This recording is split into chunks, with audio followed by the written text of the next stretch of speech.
Line the 23.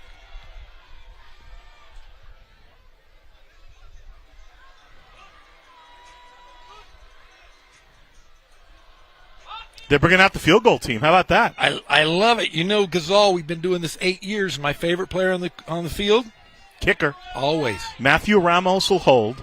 Diego Alba Diaz is the kicker. Soccer player they recruited. A lefty. 40-yard attempt.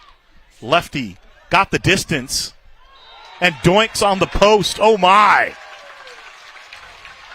Great story talking to Travis Carter. Said, he just wanted to come out and try to play football. We saw him kick a little bit and said, okay, we maybe got a spot for you. Well, I'll tell you what, it looked good. He was accurate as far as hitting a pole. So is this his first year as a kicker? First year playing as a senior, yeah. Pretty nice. Soccer player at Hillcrest and decided he wanted to try football.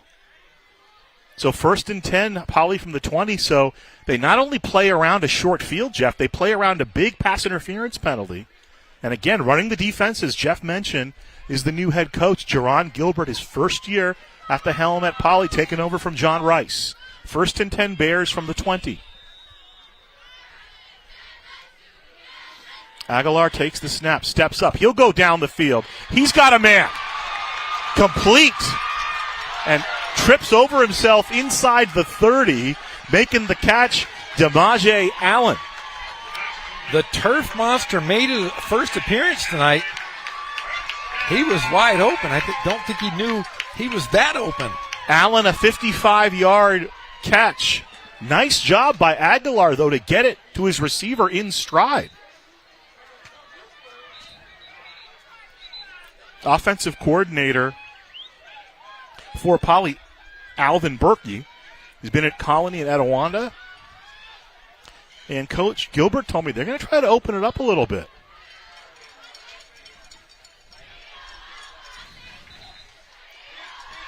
Not bad for a first play on your. As a head coach, you'll always remember how far did you get on your first play. Watch Matt Henry in the far slot. They like him a lot.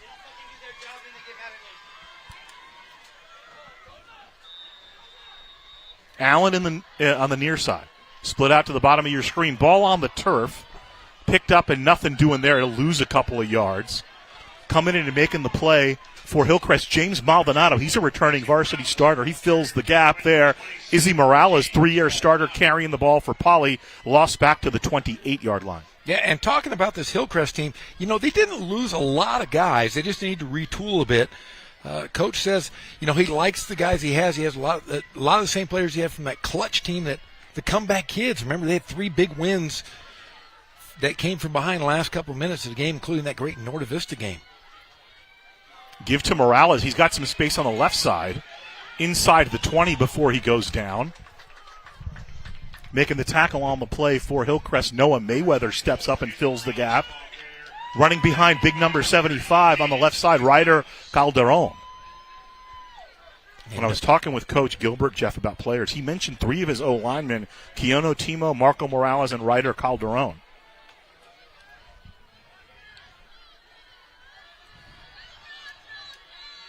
Third down coming up. First down would be to the 16-yard line. Here's the give up the middle, and should be good enough. Lunging forward to get the first down is Jashawn Thomas. And Poly trying to get in a hurry-up offense here. Another side is, but it is different though. We've seen that John Rice era was here. Before that it was the DeWitt era. DeWitt was over at John W. North High School last night. Derek DeWitt coaching the D-line. So Coach Opie Vaipulu must respect him because he's an old D-line coach, to have somebody kind of coach your unit. I didn't recognize DeWitt. He was a thin man. I was used to seeing him just big, tough guy. He was slim and handsome. 1st and 10. Line is the 14. Rolling right. Now stepping up is Aguilar. He's got time. Now the pocket closes up a little bit. He'll do a little running. He's to the 10. He'll step out of bounds just inside the 10-yard line, about the 12-yard line. Pursuing for Hillcrest was Matthew Ramos. And Aguilar, though, smart play there. You think you might want to dodge in and try to get a couple extra yards, but made the smart move, gets out of bounds. So second down. They marked him inside the 10 to the 9-yard line. So second down at about 4. Allen to the top of the screen. Morales the setback. Thomas flexed out on the right side. Aguilar option. Gives to Morales, running right, trying to get the edge, trying to turn the corner. Down, touchdown. Izzy Morales takes it to the pylon. Touchdown, Poly.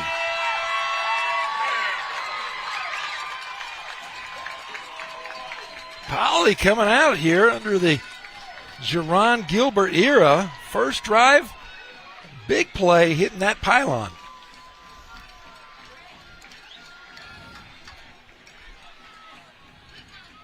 Nine-yard TD run for Izzy Morales.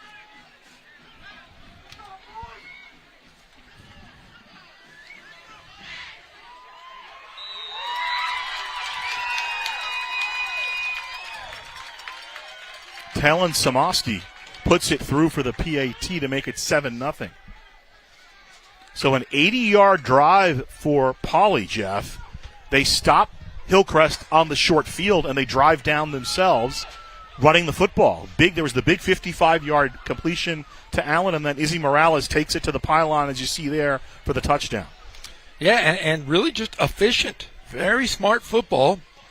And we're seeing a lot of this offensive line. It's, that was the question, I think, coming in. Was Poly going to have that offensive line? They showed it right there in that first drive. Interesting. We were talking with John Gilbert before the game.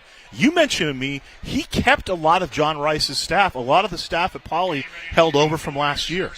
Well, I'll tell you what, those guys have been around here for ages, and it's nice to have continuity because the numbers have been there at Poly. We've seen it. They've won 60% of their games the last 3 years, but the numbers have shown that there's a lot of buy-in, and it's nice to keep those guys that were part of that growing process. Slomoski will kick it off. Here's Sandoval. This time he won't have as much luck. Good pursuit there down at the 16-yard line. Making the tackle for Poly. Jeremiah Luna making the play. So momentum with the touchdown. And, you mentioned the offensive line. Helping out on the offensive line for Poly, the coaches, Albert Cruz. Interesting story. He was at Claremont last year, was a Hall of Fame coach in Illinois, and Coach Gilbert met him. They were at a camp at UCLA, one of Chip Kelly's kind of coaching camps, and they started talking and had some similar interests, and now all of a sudden Coach Cruz, you talked to him before the game, he's on the staff with Coach Gilbert here at Poly. 1st and 10 of the ball, scoots down, diving for it.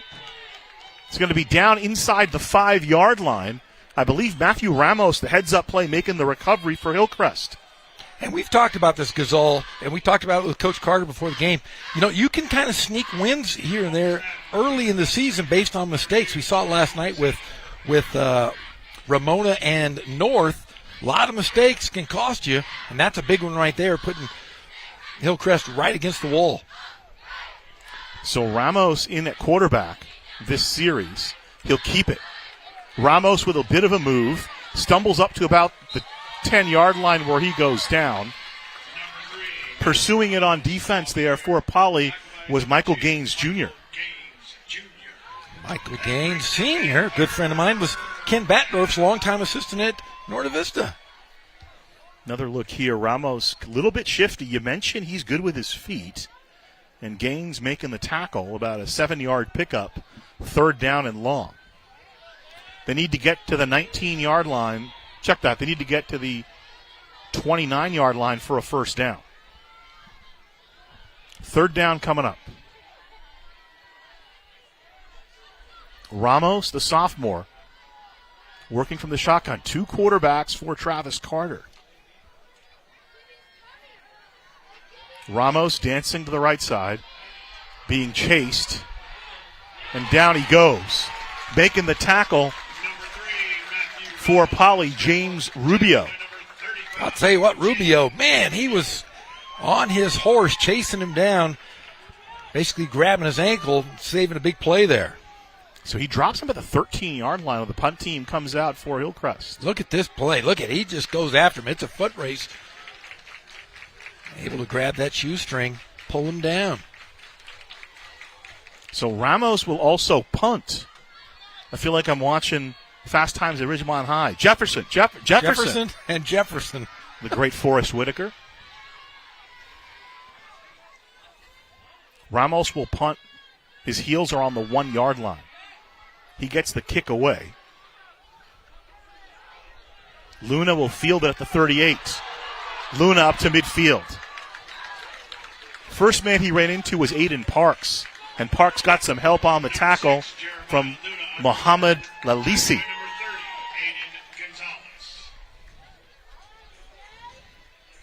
I'm impressed so far with Poly. They've come ready to play. 7-0 Bears. They got the short field now. They'll start at the 49-yard line, 51 yards from pay dirt. First-year head coach Jerron Gilbert. We talked about old school versus new school. Poly opened as Riverside High in 1887. Hillcrest not until 2012, but it's the new coach. New coach, who dis? Jerron Gilbert. That's it. For Poly.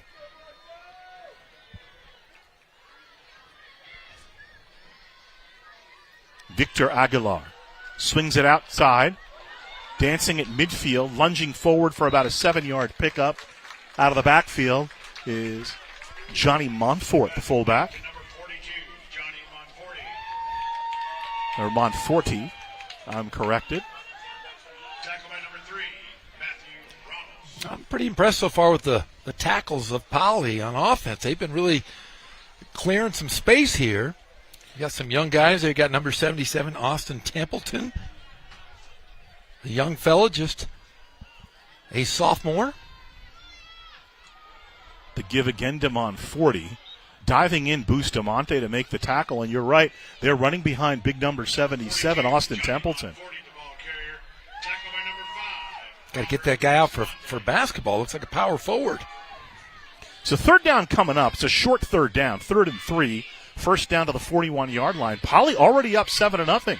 These teams, the third time in a row they've played in week 0, the teams have split the two games. Both were close. Both came down to the fourth quarter, Jeff. A couple of years ago it was 23-17 in favor of Poly, and then last year Hillcrest turned the tables on the Bears. Home team winning both times. Third down. Aguilar thrown to the near side. Incomplete. Intended receiver on the play for Poly is Kai Allums.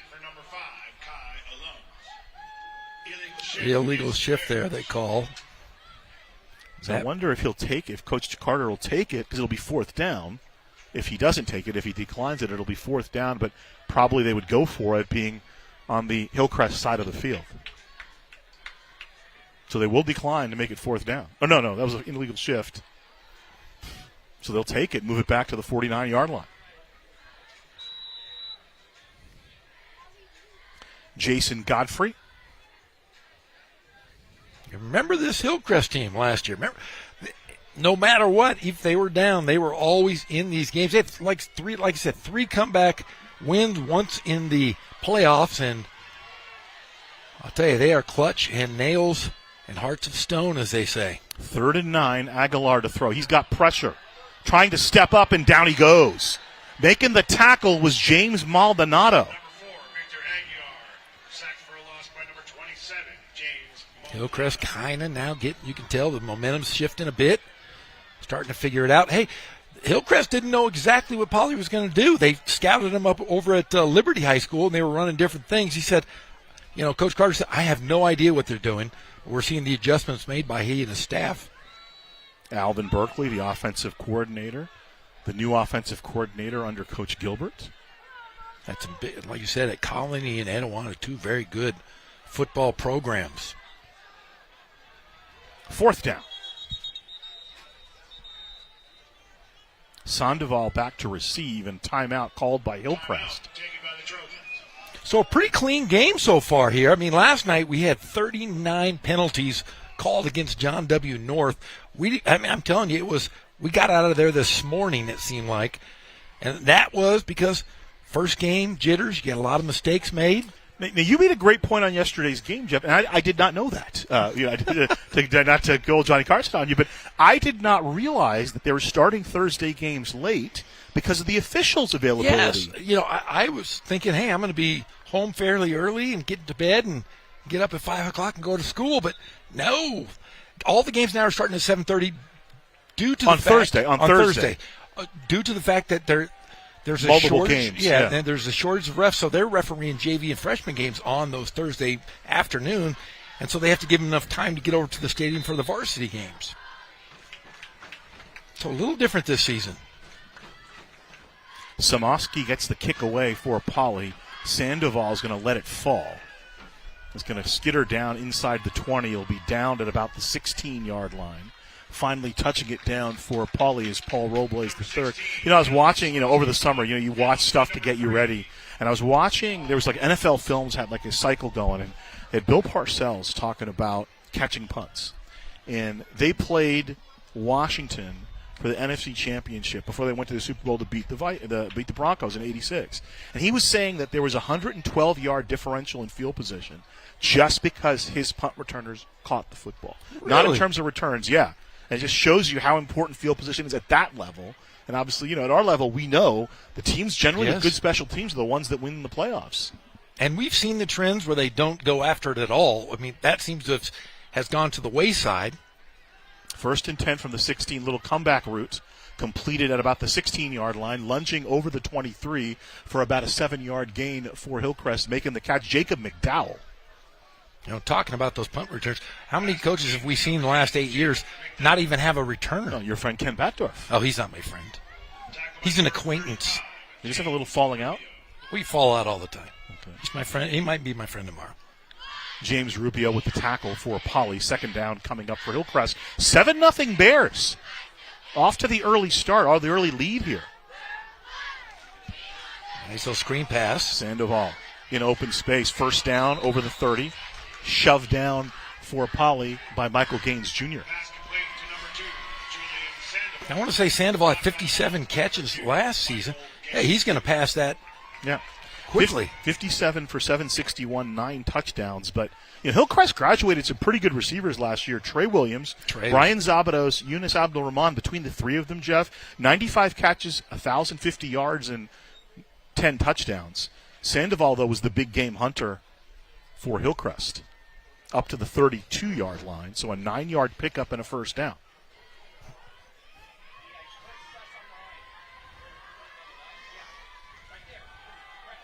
Vences still on his feet. He's got some space. Hurdles to the 2nd level, and down he goes.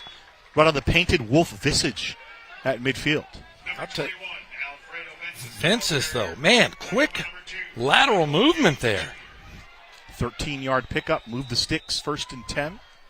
Next time we do a game here, you got to bring your little guy Luke out. I know he's a big fan of Wolves. He's playing football. This is his first year of football. What do they got him playing? He's playing for the Texans. But he wants to be a quarterback. It's flag football. He's 6 years old. He's got his first game next. Why would they have a game on Friday nights? I can't watch him play. First quarter comes to an end. Nice block at the end of that play, Jeff, by the tight end Aiden Parks for Hillcrest, volleyball player who Travis Carter recruited to come out to the football team. Everton Sosa, the volleyball coach over at Hillcrest, I'm going to have to call him and see if he's okay with that. Daryl Hanson on the sideline, your old friend with J.R. Ibarra, will toss it down to the field. Here with Daryl Hanson, the principal for Riverside Poly. Daryl, you're very familiar with athletics. You spent a lot of time as yourself as a baseball player. As a head coach, what does athletics mean to the academics here for the students? Really, one of the most important jobs we have is creating a culture. And it's not just a culture of learning, it's a culture of creating something that every student wants to be part of. And that's what we try to do at Poly, and that's what most schools and all schools try to do, is create a culture that students want to be part of. So obviously you have former head coach, so this must be an enjoyable time for you to see a Friday night. Well, Friday Night Lights, and there's nothing better. So it's a great time of the year, the start of a new school year, the excitement coming back and playing football. I become a fan when I'm standing out here. All right, thanks for your time. All the best to you. All right, thank you. Second down play. Here's Vences again battling. He'll maybe get back to the line of scrimmage. Yeah, Fences needs to run off of the big boys. Don't go out on your own there. You can't go rogue if you're that size. Benji Matthews makes the tackle, about a 1-yard pickup, so second down coming up.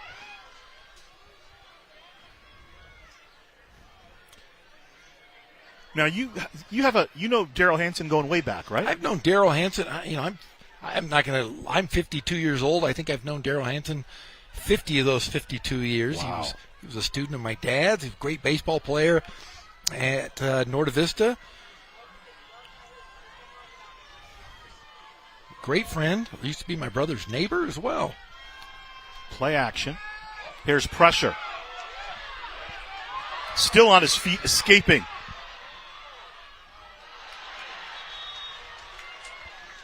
First down. How about that? Complete. Making the catch to Nicholas Shaw. So Christian Alvarado buying himself some time. Let's take a look here, Jeff. Look at this. This is Escape from New York. Snake Plissken is running around everywhere. Escapes one, and then escapes another one to make a great play. Yeah. Do you like my Snake Plissken reference? I did. Allums and Sugimara in pursuit, but to no avail. Alvarado gets around him. Here's Vences running the left side. Vences fires up for about 6 or 7. I like that little guy. Big boys on the left side of the line for Hillcrest. Elias Capote also getting some help there. Aaron Candia, the left tackle. We had Travis Carter on the coach's show. Coach's perspective this week had some high praises for his offensive line. Second down and 4 inside the 40. Completion to the 40. Close to a first down. Nicholas Shaw for Hillcrest. Shaw nearly had that taken out of his hands right before he went down as well. Ball to the 34-yard line. They'll move the sticks. First and 10 for Hillcrest. So methodical drive here. The Trojans trail 7-0. And again, the last 2 years these two teams have played, Jeff, it's been who's been better late in the second half and the fourth quarter. Both have been very close games. Vences twists inside the 30 right up the middle. Looks like Luna again there for the tackle. Jose Beltran, another big boy up front there. Right side of the line.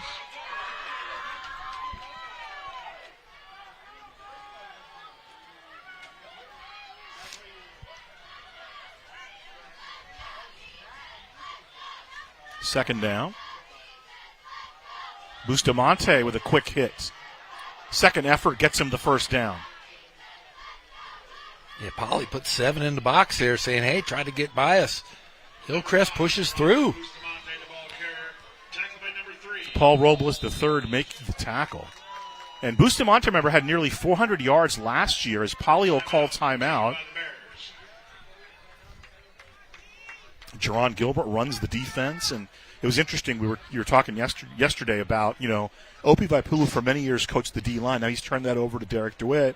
I was talking to Coach Gilbert about it. He said, I run the defense, and I have help, but it's hard for me to give up that defensive line because he's coached the defensive line for so long, and he knows the game's won in the trenches, Well, talking about, you know a lot about his playing career. Played at San Jose State. Yeah, so he's a Chino kid. Okay, he was a Chino kid, and when he was at Chino, believe it or not, you remember this, it was before all those schools had opened, right? It was kind of like a Fontana situation yes. where Chino was the only high school. I guess Don Lugo was open back then, but Chino was the big high school back then, and he had one offer. He went to play to San Jose State for Dick Tomey, who for many years was the Arizona State University of Arizona Desert Swarm. Yes, Teddy Bruschi, he was the head coach there, and he was a third-round draft pick of the Chicago Bears. And then ended up playing, though, with the Jets and Rex Ryan. And we had a good conversation about what it was like to play for Rex Ryan.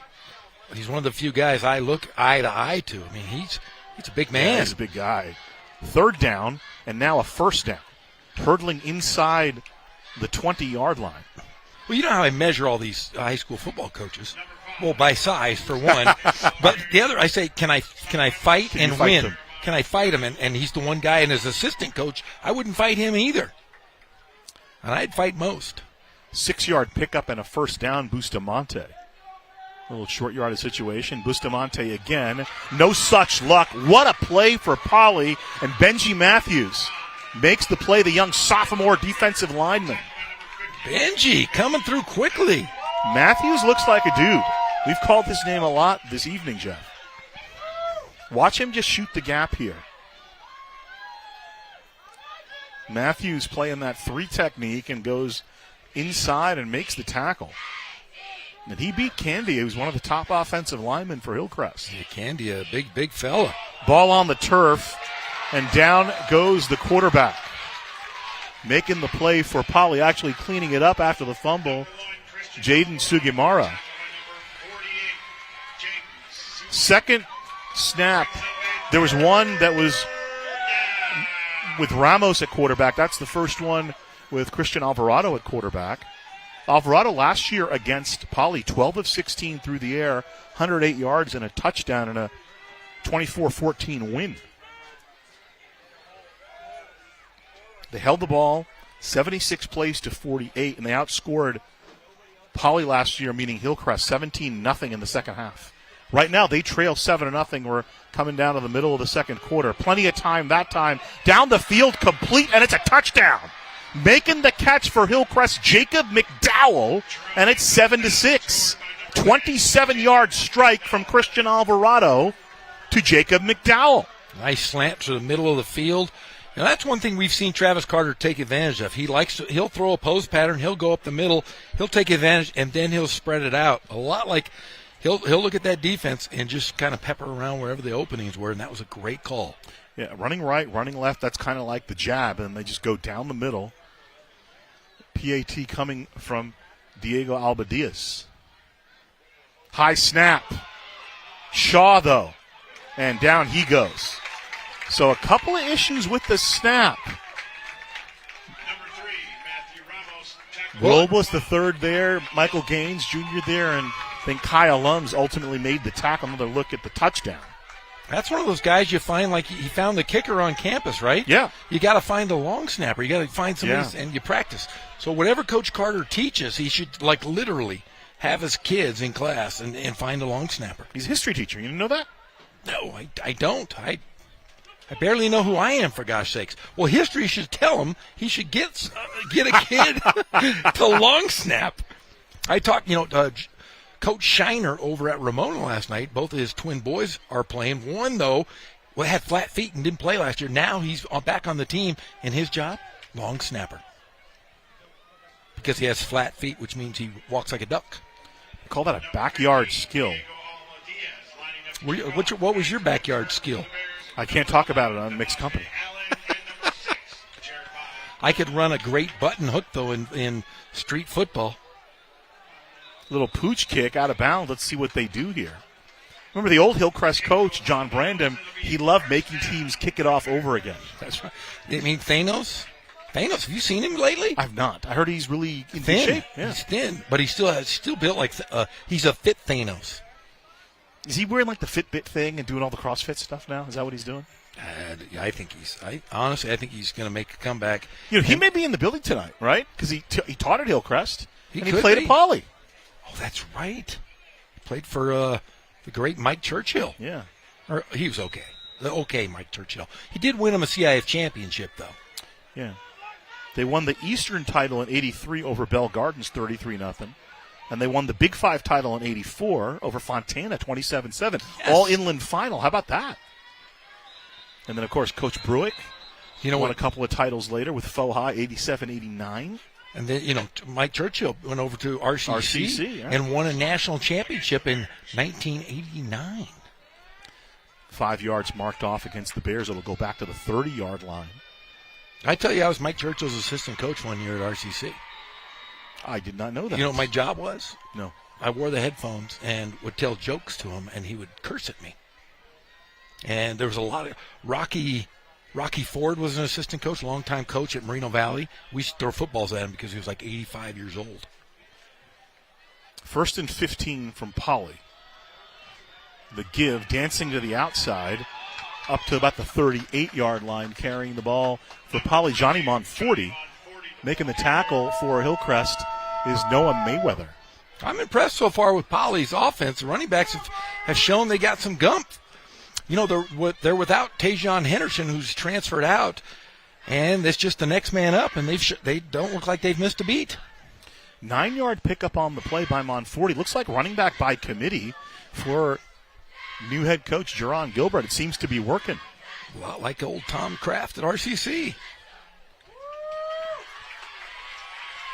Monforti, the hot hand, breaks one tackle and then ridden down at about the 40-yard line. Stepping up is Juan Luovano, helping him clean it up, Aiden Gonzalez. So ball up to the 40-yard line, brings up 3rd down. Big stand here for the Hillcrest defense. New defensive coordinator. We got a chance to talk to him before the game. Josh Mason, he's a new dad. Yes, and probably the best beard I've ever seen. Yeah, it's one of those Game of Thrones beards. Yeah, huh? he looked like he should have been carrying a hatchet. 3rd and 5 from the 40. Aguilar dancing. Pressure. Now closes up a little bit. Gets rid of it down the field. Incomplete. Shaw on the coverage for Hillcrest. Knocks it away. He was trying to get the ball to Joshua Dominguez Wales. So here's 4th down.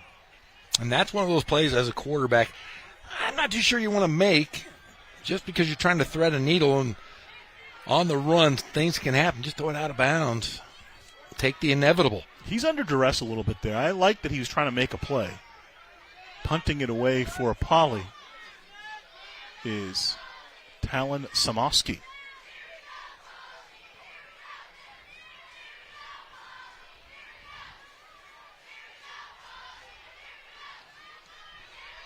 Samosky, a senior, booms it.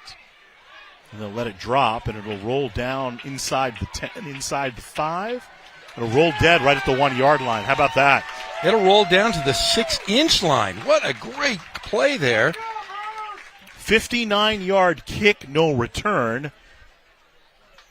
Ball downed by LeJean Johnson.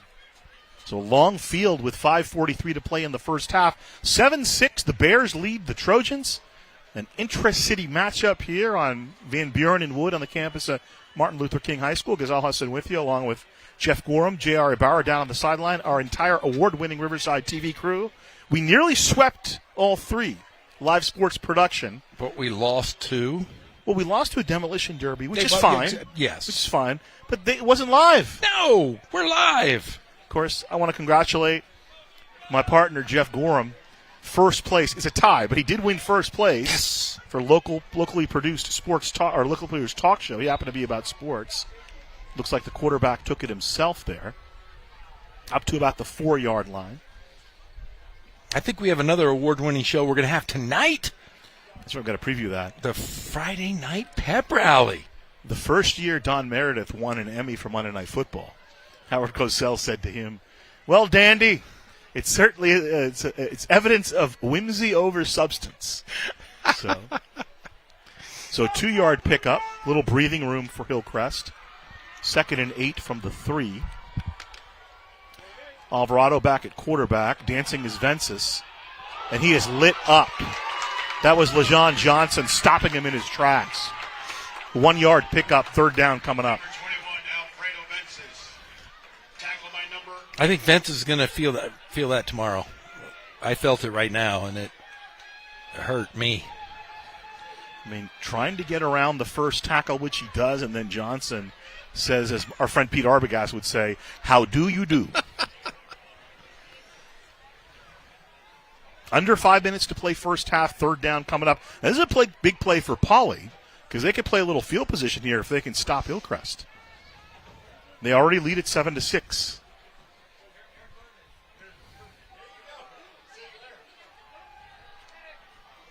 Throw over the middle, incomplete. 4th down upcoming. Pass intended for number 11, Nicholas Shaw, goes incomplete. That brings up a 4th down for the Trojans. Now, didn't we do a game a couple of years ago where there was a safety between these two teams? Yes. I think it was the only safety we've seen in a while. Yeah, and it changed kind of the momentum of the game, too. So here we go, similar situation. I think it was right here as well. Yes, it was. It was 2 years ago, I believe. Yeah. Was it in our shortened season? In that No, weird that was the wacky- full. That was the full year. That was the 2021. It was, I think it was like August 20, right around this time. By the way, happy San Fernando Valley Day as a timeout's called here. What? 8:18, right? 8:18. Hey, are you nervous about this hurricane? What are you thinking? You want to batten the hatch? Are you Like, batting I down the want to be hatches? prepared, but at the same time, I don't want to go over. You feel foolish either way, right? I mean, listen, I'm probably going to stay home on Sunday, but You don't want to come over and fill sandbags at our house? yeah, you guys might be in a tough spot, huh? You got to sandbag everything. What about the pool? The pool, you know what? The pool is. I can drain it if I wanted to. It goes out into the street quietly. But no, I'm excited. We found out today that you and Travis Carter are neighbors. I'm going to go over to his house. I'm going to surprise him in the middle of the night. Have my kids TP his house. So Jeremiah Luna back to the 45-yard line. Did he get in trouble for TPing people's houses now? It used to be fun. It's only been about 6 months since I've done it, so I don't know. Punting it away is Ramos. It'll bounce and take a poly bounce, but nice job by Hillcrest there. They'll down at about the 32-yard line. So 26-yard kick, no return. It was down by Randy Alhambra, and that's where the Bears will tee it up. So a good opportunity here on the short field for Poly. Remember, Hillcrest started out the game at midfield, and Poly turned them away despite getting flagged for a PI penalty. That's right. So from the 32, it'll be 1st and 10 Poly. Wonder if they'll take a shot. They took a shot on the first drive and completed a 55-yard pass. I would if I was Poly. Why not? Nobody knows what you're running. Give it a. You can definitely catch somebody off guard here early if you are Riverside Poly. So Dominguez Whale split out to the near slide. Now they'll run the ball inside the 30-yard line. That's Izzy Morales. Bustamante on the tackle, so give him about 4. Clock moving. That's part of what they're doing also is they want to move the clock a little bit. They won the toss. Poly won the toss and deferred. So the Bears are getting the ball to start the second half. That could play into the strategy here. It's been a relatively quick first half. Last night, we had an hour and 40-minute first half.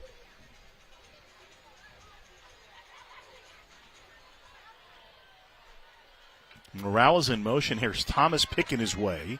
Thomas getting to the outside. And Thomas rumbles down inside the 20.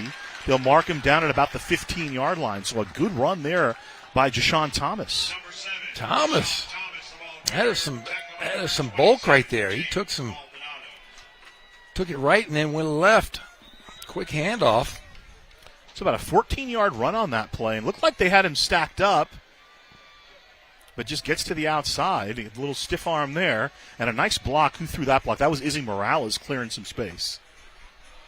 Morales, the 3-year starter, playing some offense, playing some defense.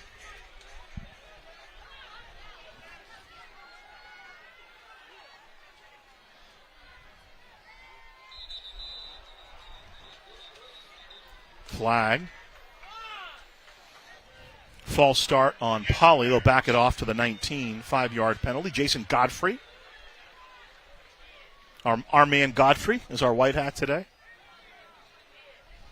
I don't know any of these guys. Usually I know one of the referees.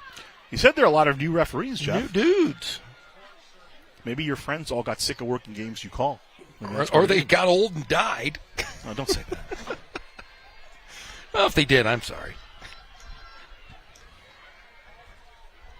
Okay, Matt Henry in the far slot, somebody that Coach Gilbert mentioned to me. Aguilar looking to the outside, throwing in that direction. Caught it about the 12-yard line. Making the catch for Poly, Joshua Dominguez-Wales. Pass complete to number 10, Josh Dominguez-Wells. So give it about a 7-yard pickup to the 12 as we near 2 minutes remaining in the first half. 7-6 in favor of the Bears, home team. Opener for both teams, Hillcrest and Poly. Back-to-back intra-city matchups. You had North Ramona yesterday, Poly Hillcrest today. And I'm telling you, I love this inner city. I want like Steve Madrill, our guy that teaches now over at North High School. He's back? I thought he was here. He's back at North? He's back at North. He wants the city championship. I agree with him 100%. Steve Madrill be our next commissioner of scheduling. Johnson in motion. Here comes pressure, and down goes Aguilar. Making the tackle on the play. Well, we don't have a number 32 on the Hillcrest roster, so.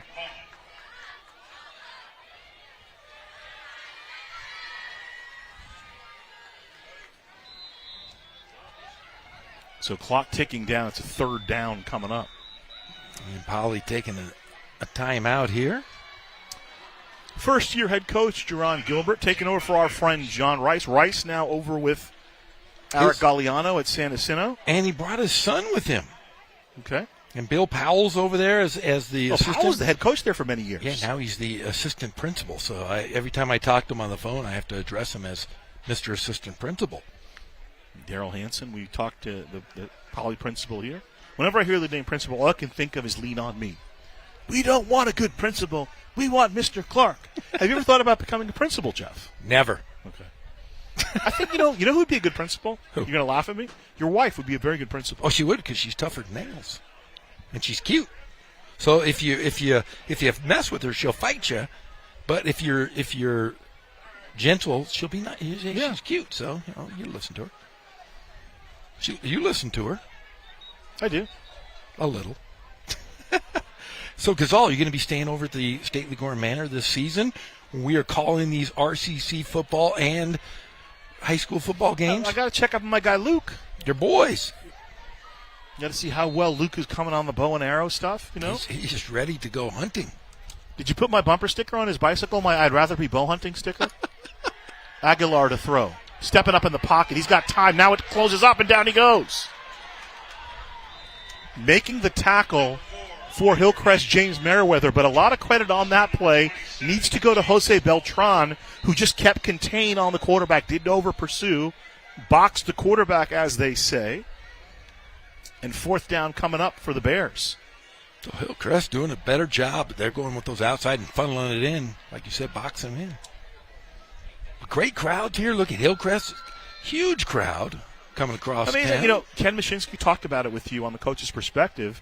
Obviously, it's less stressful on the coaches, right? If you're playing all the Riverside schools, you don't have to worry about when you leave and this, that, and the other. But the other side of it, which you got to think about, parents, alumni, it's easy. Yeah, no one wants to drive out to the desert, drive 2.5 hours where it's cold. We can just drive down the street here.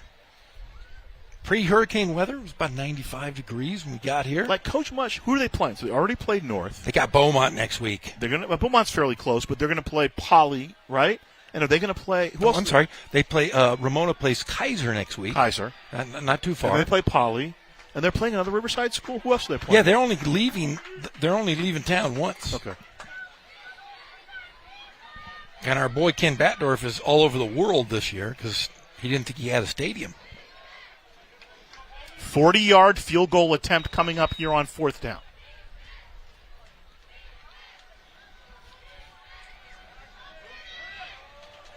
Here's the kick, and just short. So 2 field goal attempts, one by Hillcrest, one by Poly, have both fallen short to the right side there. One hit the post, one fell short, and we'll go to the second, last part of the second quarter, tied 7-6. Let's see what Travis Carter draws up here. Of course, Coach Carter runs the offense for Hillcrest. He's going to try to score here because Poly does, like you said, gets the ball here in the second half. Can they throw the ball down there? They're going to come out in an empty set. Here we go.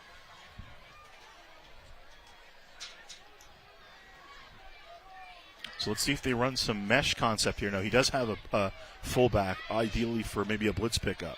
But 4 receivers in the formation here. 1st and 10. Line is the 22. 78 yards to pay dirt. And, it looked like a face mask got twisted there. Down he goes. Making the play in the middle was Benji Matthews. Number 1, Christian Alvarado, the ball carrier, tackled by number 35, James Rubio. No, I don't think it was Rubio there. That should have been a face mask. That should have been. It was inadvertent. He wasn't trying to do it. No.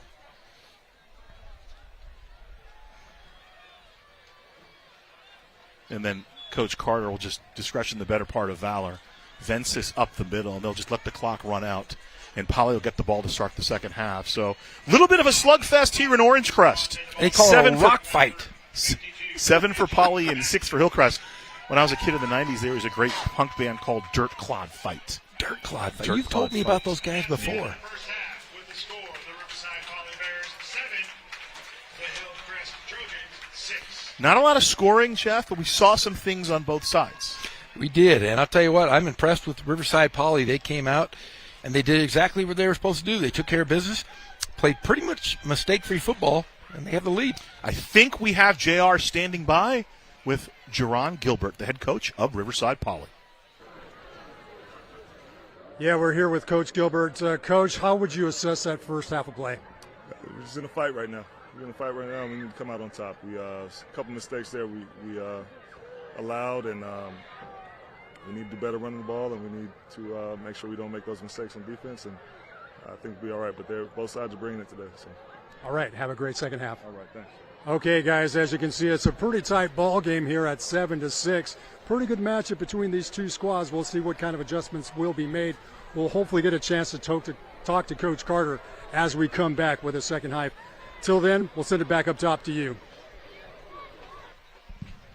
Defensive battle in the first half, 7-6. Part of it, I think, also, Jeff, is those early season things. Hillcrest had a couple of issues on the snap, and there were a couple of penalties that hurt Poly. Yeah, and that's just typical first game jitters. And like I've told you, the team that makes the less mistakes in a close ball game most of the time wins, especially, like I said, first game of the season. Usually I tell the joke with the coaches on the field. I say, hey, Coach, just keep it close for the first half so we have something to talk about. But then I told Travis, Travis, if you guys are down 31-7, I know in the second half you're going to at least make it a game. But, no, a tight defensive battle in the first half. I think probably if you're Poly, you're a little bit happier than if you're Hillcrest. I think you are, just because you didn't know what to expect. You played one of the better teams in the southern section in Liberty in their scrimmage. So coming in against Hillcrest, I think you've got to hold your head up high and say, hey, we've got a few more minutes here. Let's try to get a win. If you're Travis Carter, what are you telling your team in the locker room? Hey, guys, we've been here before, but we have to generate some offense. Hillcrest, Travis Carter, they're known for their scoring. They put up 6. That's pretty unheard of.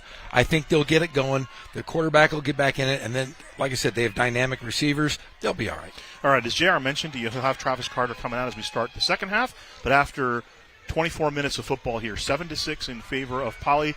It's the CIF on Riverside TV. Jeff and I will be back for the second half.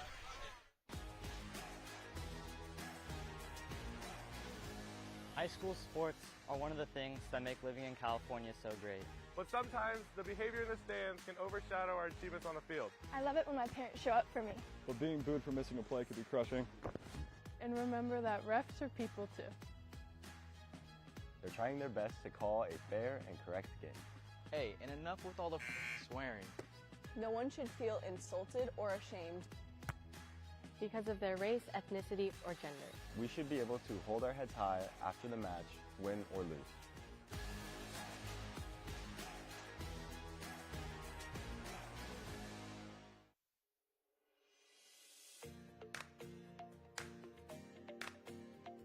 The City of Riverside Public Works Department provides high-quality trash and recycling services for our customers.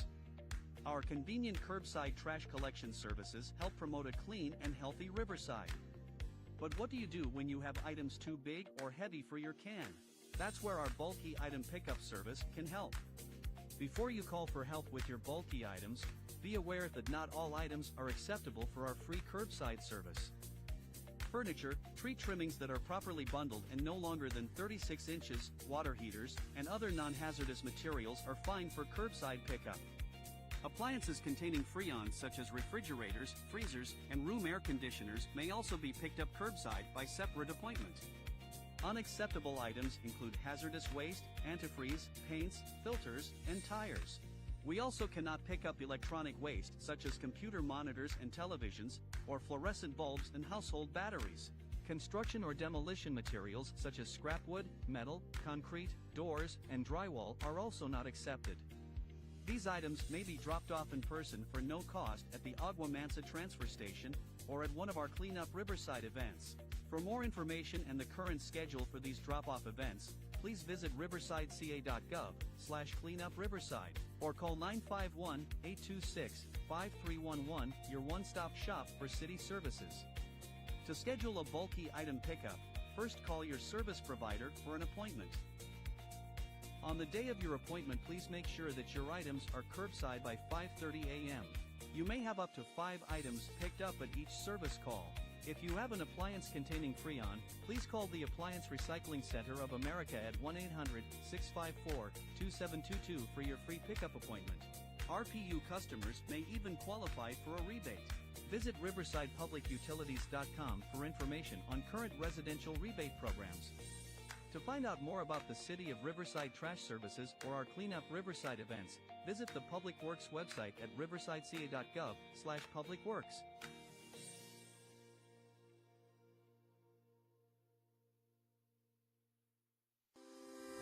Live local. Help support your favorite businesses with the Shop Riverside Community Card. With over 200 Riverside businesses giving exclusive discounts and offers to community card holders, there's something for everyone. Participating organizations sell these cards for only $15 each, with $10 going straight back to the organization itself, making the Shop Riverside Community Card a fantastic way to support your favorite local group. For more information about the Shop Riverside Community Card and to find participating businesses, please visit shopriversidenow.com. And don't forget to live local.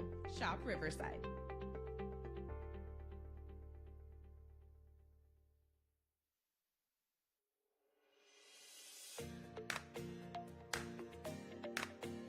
The City of Riverside Public Works Department provides high-quality trash and recycling services for our customers. Convenient curbside trash collection services promote a clean and healthy Riverside.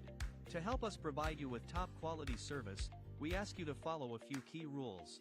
When placing your trash containers for pickup, please observe the following. Place each container with at least 3 feet separation from each other and at least 6 feet from obstructions such as parked cars, fire hydrants, mailboxes, and trees. Your bin should be placed at the curb no later than 5:30 a.m. on your collection day with the arrow on the lid pointed toward the street to ensure your bins get emptied. If you are experiencing issues with your trash collection, or perhaps need a replacement for a damaged trash bin, please contact our customer service call center by using the 311 app or website, or by dialing 951-826-5311 to reach one of our customer service representatives.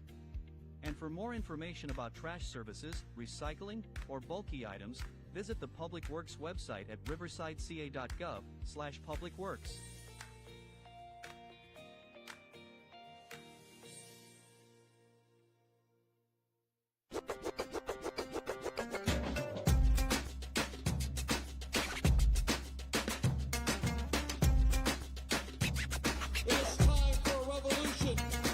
I'm Cheech Marin, and we're inviting you to reserve your spot for the inaugural showing of Cheech Collects. So get your tickets today. We're looking for you.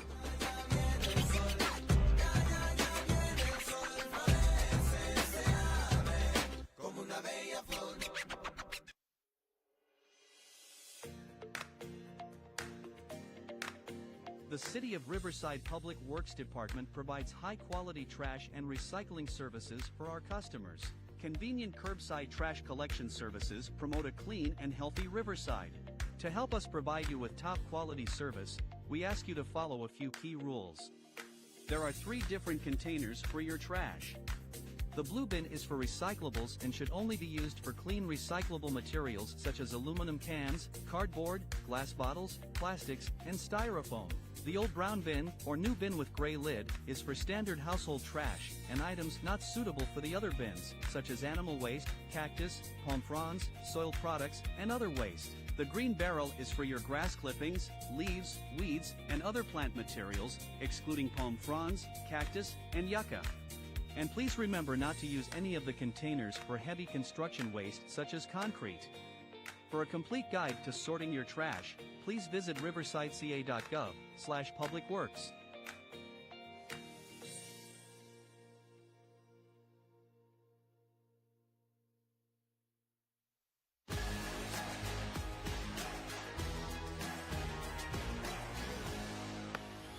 High school sports are one of the things that make living in California so great. Athletics builds character, teamwork, physical fitness, And shows what hard work can achieve.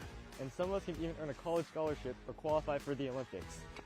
But sometimes the behavior in the stands can overshadow our achievements on the field. I love it when my parents show up for me. But being booed for missing a play can be crushing. Parents who lose their minds when we don't score aren't helping. It can actually be super distracting. We should be able to hold our heads high after the match, win or lose. And remember that refs are people too. They're trying their best to call a fair and correct game. Even if you may not love the call. Seeing and hearing people, belligerently be mean to you, it makes you not want to play anymore. It makes you just want to go sit on the sidelines and cry. It's not fun. No one should feel insulted or ashamed because of their race, ethnicity, or gender. Hey, and enough with all the swearing. Anger has no place here. Thank you for being part of the change, and thank you for being there to lift us up.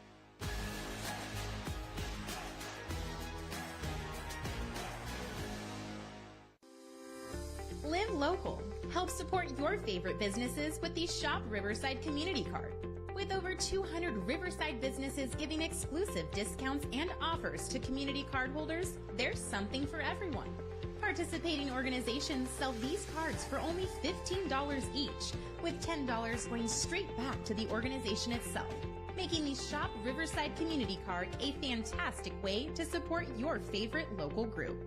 For more information about the Shop Riverside Community Card and to find participating businesses, please visit shopriversidenow.com. And don't forget to live local.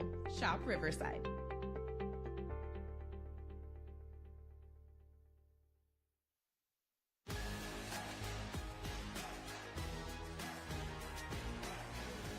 High school sports are one of the things that make living in California so great. But sometimes the behavior in the stands can overshadow our achievements on the field. I love it when my parents show up for me. But being booed for missing a play can be crushing. And remember that refs are people too. They're trying their best to call a fair and correct game. Hey, and enough with all the swearing. No one should feel insulted or ashamed because of their race, ethnicity, or gender. We should be able to hold our heads high after the match, win or lose.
The Riverside City Clerk's Office's mission is to enhance community trust and promote equitable public services by providing accessible and efficient legislative support, digital services, and city records to residents, city council, city staff, and business partners. We prioritize fiscal responsibility and adapt innovative services to meet the ever-changing needs of the community. We strive to provide residents and businesses with responsive and optimal services. So what does that all mean? Our lean and high-performing team is divided among 3 important functions: legislative, administrative support, and resident services. Besides working as a partner with every city department, the city clerk's office is responsible for many public-facing duties such as our passport acceptance facility. The passport team averages over 6,000 applications processed annually, making us the most widely used and highest-performing passport facility in the region. As the keepers of the city's legislative historical record, we are the go-to office for public information requests. On average, our office fulfills over 1,600 requests a year with a 3-day average response time, much faster than the 10 days required by state law. Every 10 years after the U.S. Census, the city is required to redraw its ward boundaries to ensure equal representation, and the city clerk's office is an integral part of that effort. In 2022 and 23, we hosted and attended 40 community meetings to gather input from our residents on how we should reshape Riverside. Visit reshaperiverside.com to find out more about this process and to learn about Riverside's new ward boundaries. The city clerk's office is also responsible for municipal elections, as well as the onboarding and swearing in of all newly elected council members and newly appointed board and commission members.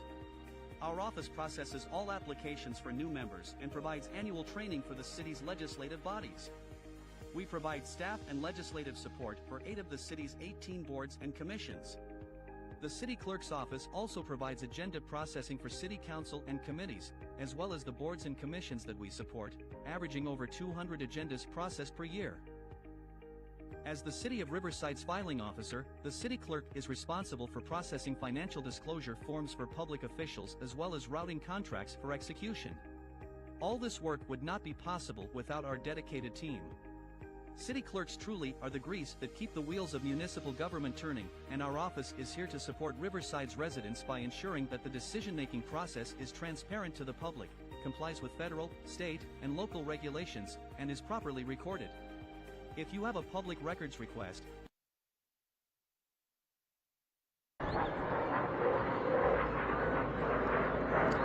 Okay, we're just about set to start the second half of play, but we'll get a first half assessment with Travis Carter from Hillcrest. Coach, what is your assessment of how you guys did that first half? Well, I thought defense played pretty well after that first series, kind of settling down there. Just making first game mistakes. I think we were a little on edge, making unusual errors, and I think we just need to settle down, take a deep breath, kind of relax, and I think we'll be fine. Yeah, I mean, like I said, we played, offensively we were a mess first half, and to be only down 1, obviously credit the defense. We're happy with the position we're in, just kind of reset for second half. Defensively, 3 sacks in that first half, so that was pretty stout. Yeah, no, we're definitely happy with how defense played there. Honestly, they're the ones keeping us in this game, so hopefully offense can help bail them out, and we figure our stuff out on special teams as well. All right, have a great second half. I appreciate you. Thank you. All right, head coach Travis Carter for Hillcrest. We'll see what happens in this second half of play. Only a 1-point margin here between Hillcrest and Riverside Poly. We're set to start off that second half. Coming right up.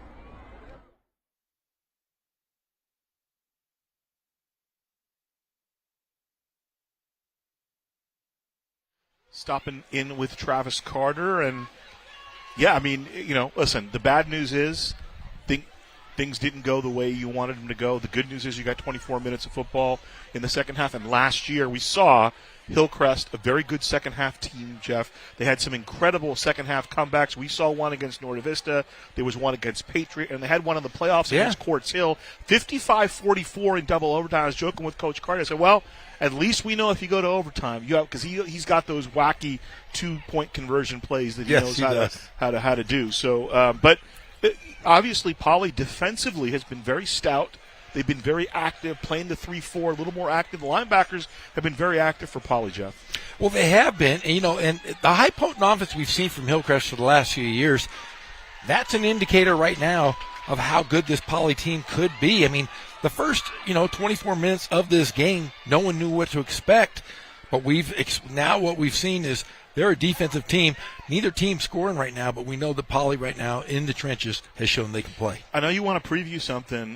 We have something special planned for tonight. We do. After the game. Why don't you tell the folks if you don't get enough of us on the games, now you can get a little bit more, Jeff. How can they do that? The Friday night pep rally tonight after the game. Pep Fernandez, myself, and a cavalcade of others will be in studio. We're going to have the old Pep Fernandez show that used to be on Friday nights in San Bernardino. He has brought his great show where it should be. It should be on Riverside TV. We are going to have highlights, scores from all of the Riverside schools and beyond. So it'll be the same show, but at a different location and a much, much better production. So join us about 30 minutes after the game. So Pep's going to be Ernie. I'm going to be Kenny. And you're going to be Shaq and Barkley rolled into one. That's how we're going to do it. But, yeah, tune in tonight after the game. Shortly afterwards, we're going to have a live post-game, the Friday night pep rally. Pep's already in studio probably. He's ready. Hillcrest with the kickoff. Feel it about the 22-yard line. Jeremiah Luna lunges over the 30 to about the 32. Bought down there. Tackle for Hillcrest made by Joaquin Dominguez. About 11 yards return, 1st and 10 Poly. So Poly gets the ball to start here in the second half, 7-6. They scored with 6:05 remaining in the first half. A 9-yard run by Izzy Morales. It was set up, though, by a 55-yard completion from Victor Aguilar to Demaje Allen. We do have a score update. North Vista, the Juggernaut, down 21-7 with 2 minutes remaining in the second quarter to Capo Valley.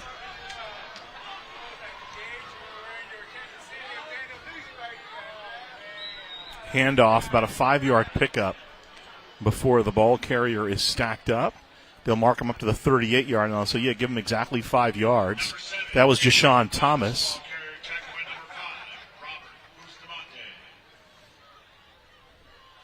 Second down coming up. New quarterback in, it looks like, for Poly. Max Caballero behind center, replacing Victor Aguilar, who played most of the first half. So bunch formation to the top of your screen, 3 receive. Well, now they've split out a little bit. Here's the give to Thomas up the middle. Twisting down. He'll have a first down to the 45-yard line. Bustamante again in on the tackle for Hillcrest. I'm pretty impressed with this Poly offensive line here so far. A lot of time left here, but so far they've been able to move the football pretty well here. So you met Albert Cruz, who's the new offensive line coach for Poly, and apparently he's looking now. Looks like I see Victor Aguilar on the sideline. Doesn't look like he's injured at all. Looks like that was a coach's decision. 1st and 10 from the 45. Here's Johnson in motion. Little miscommunication, nearly fumbling the snap over the 45-yard line. Again is Thomas making the tackle, James Maldonado.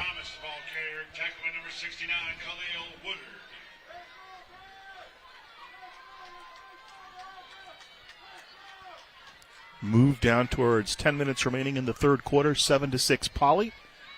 Thanks for joining us, folks. Friday night opener. Of course, I know you guys did a game yesterday, Jeff. We're going to do 20-plus games again this season, including RCC as well. Give to Thomas, right into the teeth of the defense. Goes down in Hillcrest territory, making the tackle for Hillcrest. Jacob Burnett comes up from his safety position. I like what Poly's doing here. They're playing some smash mouth football. Hey, first game, let's see who is in the best shape here. It's going to come down to who's the most fit right now. Poly forcing their... There's Burnett with the hit. Third down coming up. Here's the give, and Thomas will have the first down to the 41-yard line. Maldonado in on the stop. Burnett helping out as well. Sticks move up. New line guys coming in for Hillcrest. Maybe Coach Carter saw something, but they brought in everybody. Josh Mason, the new defensive coordinator, the new dad as well. Played at Santiago. First and 10 from the 43 of Hillcrest. Drive started on the 33-yard line for Poly. Here's the option. Caballero dancing up to about the 35-yard line. Burnett, part of a hit. Also Randy Alhambra.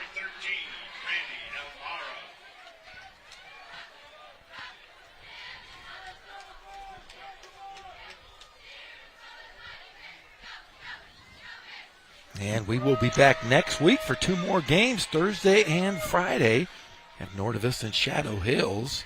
I got you on Friday. We'll have Poly again against Arlington. Another all Riverside matchup.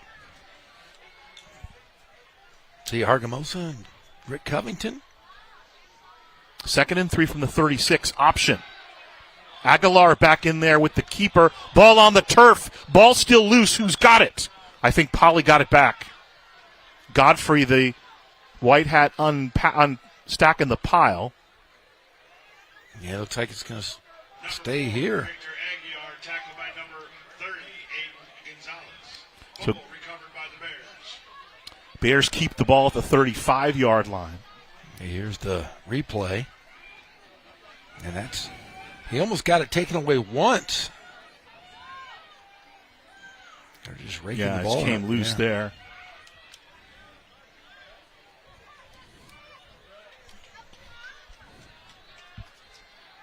Third down, about 2.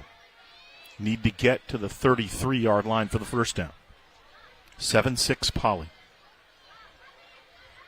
Long count from Aguilar. And they get the jump.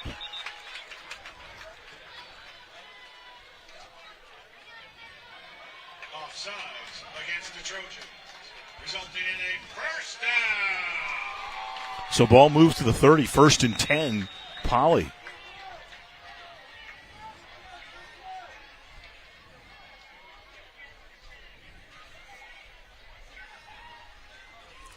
You know, Coach Gilbert played for some interesting coaches. You know, Dick Tomey, we mentioned, longtime head coach at Arizona, played for him at San Jose State, and then, among others, played for Rex Ryan in the NFL. I bet that was a barrel full of monkeys. He's a fun guy, isn't he?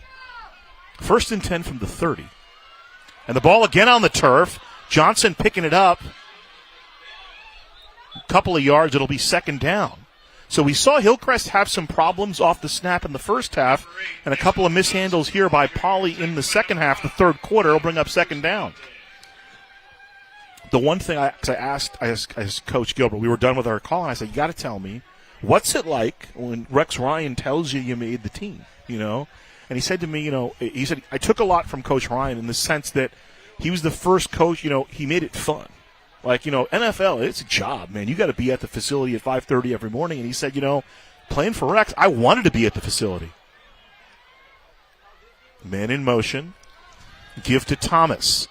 Thomas running up the middle, trying to bounce it outside, dragging him down from behind. He'll twist up to the 25-yard line. Juan Luavano had him down around the ankles. 3rd down coming up. I'm a Thomas fan here. He is showing some toughness. Reminds me a little bit. Remember Angel Sanchez, who played for Poly a couple years ago? I do. It's kind of like, I guess Thomas a little bit faster, a little more rangy. He's kind of a big guy, 5'9", about 220, but just kind of loves between the tackles, challenging guys physically, trying to get as much yards as he can. Big 3rd down coming up here. 1st down to the 20. Aguilar from the shotgun. And again, the fake picks it up off the turf, and he'll go down short of the 1st down.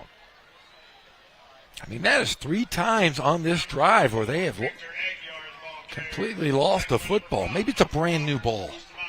Watch here, after the fumble, Muhammad Lalisi is the first guy there, and again kind of holds him up and allows Bustamante and Alvarado to come up and make the tackle. Bustamante first, and then, that's James Maldonado comes over the top, and it's 4th down. So Poly started with the ball, and they've really played ball control. We're down to 4 minutes to play in the 3rd quarter. There was one exchange. They pinned Hillcrest deep. 4th down. Aguilar looking for it all. And he's got it. I think he got out of bounds, so no touchdown. The wide receiver for Poly, Demaje Allen, steps out of bounds at the 1 yard line. 28-yard pickup, first and goal. They're going hurry up here. I like this. Change the momentum, change the pace a little bit. Here's the option. Aguilar, touchdown, Poly.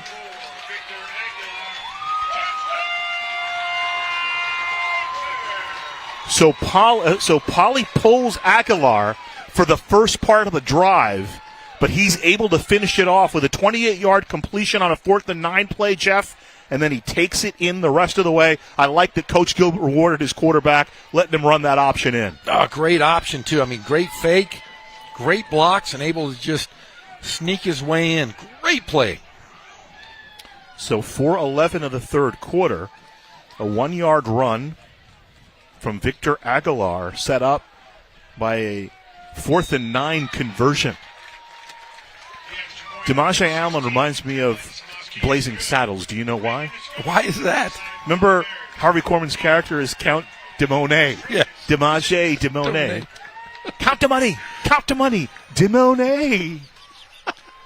4:11 to play in the third quarter. We got our requisite Mel Brooks reference in on the broadcast. But how about the defense for Poly? You know, and we talked about it off the air, but you know, cupboard not bare at Poly, both in terms of staff and in terms of talent. But you know, give credit to Jerron Gilbert. He came in and kind of installed guys where you need him to go. And I'll tell you what, I mean, that offensive drive was pretty darn impressive. They held the ball for nearly 8 minutes. Like I said, just a short time with Hillcrest, but you know how in these tight games, if you can control the clock and eat some green here. I mean, again, go back to the decision to punt the football. You know, from the 40-yard line, they punt the football. They pin Hillcrest. Hillcrest can't do much, get the ball back, and they're able to put it into the end zone.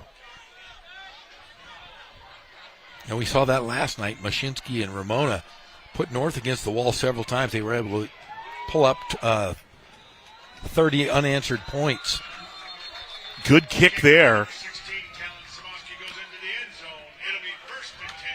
Talon Samaki booms it for the touchback, and now Hillcrest will need to muster some resistance here. And, you know, this was their bread and butter last year, Jeff. When they were down, you thought they were out of it. All of a sudden, strange things happen at sundown, right? But it's not the fourth quarter with 2 minutes to go. Right. He's got to be down 20 with 2 minutes to go in the fourth. And then that's when Hillcrest comes alive. There's a great song, an old song, The Great Red Buttons. It's called the Ha Ha Hee Hee song, but the chorus is strange things are happening, and he talks about all these strange things that happen, and they kind of happened for Hillcrest last year. Alvarado trying to run. He'll maybe get back to the line of scrimmage. And the defense just kind of teeing off. That's Izzy Morales making the tackle for Poly. I never thought I would ever hear the term or words red buttons ever again in my lifetime. The Great Red Button's a great comic. Little fake handoff, but didn't matter. Morales, again, so we talked about when Hillcrest did it. Morales right there just playing his contain. Boxing the quarterback, not much that Christian Alvarado could do there. Second down coming up. I'm a huge Red Buttons guy. Now, he was an old Catskills comic. I never thought I'd hear his name again. All the people I know that used to talk about him have since passed. Looking down the field, incomplete one-on-one coverage. Intended receiver for Hillcrest was Jacob McDowell. On the coverage for Poly, Kai Allens. And a late flag comes in. I mean, a very late flag. It's either going to be a PI or it's unsportsmanlike conduct. I'm going to go with the first, but let's see what Jason Godfrey. Jason Godfrey's going to call PI. That's it's just a late call, but so a first down up to the 34-yard line. And remember, last time it happened deep in Poly territory, the Bears defense was able to play around it. You ever hear the story how Red Buttons got his name? Okay. How did Red Buttons get his name? We'll tell you after this play. First and 10 from the 35. Nice little comeback route but not much doing there up to about the 37-yard line. Making the catch, Jacob McDowell, and he runs headlong into Adrian Renteria for Poly. So, Mark, they're going to give him up to the 39, so about a 4-yard pickup. Under 3 minutes to play third quarter, 14-6. And each of the last 2 years, this game has come down to which team played better late in the game, second half, fourth quarter. Last year, Hillcrest outscored Poly 17-0 in the fourth quarter. 2 years ago, it was Poly with a late touchdown to win 23-17. So give it a 3-yard pickup, mark it to the 38. Alvarado to throw. Looking downfield, one-on-one, and in and out of the hands of the intended receiver, Nicholas Shaw, on the coverage for Poly, Michael Gaines Jr. And Gaines coming up a little limp there.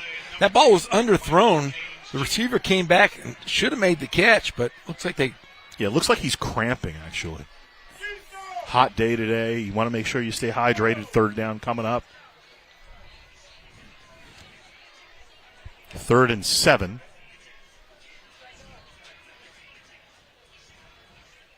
Two by two for Hillcrest. Man coverage on the outside. You know, Poly's been playing more or less man coverage.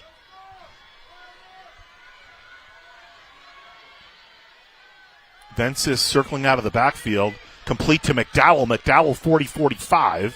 Close to a first down. Depends on where they mark it. Looks like Morales tripped him up. Very close to the first down, but not quite there. And you're right, defensively, they're playing man on the outside. What kind of zoning it up with the two DBs in the middle?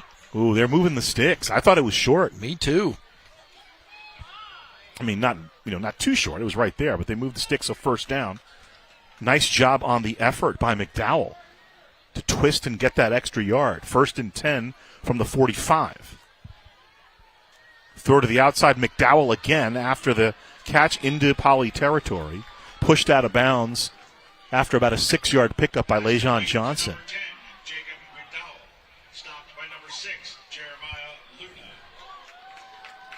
The referee's generous here, running the clock quite a bit. Ball, I guess, didn't get out. So 7-yard pickup, 2nd down and 3 coming up. Here's the give to Vensis, slashing up the middle. He's to the second level. Down to the 36-yard line. So 12-yard pickup. First down, sticks will move again. And now Hillcrest, they're going to a hurry-up offense, trying to get Poly out of their rhythm. So Travis Carter going tempo. Allums on the tackle.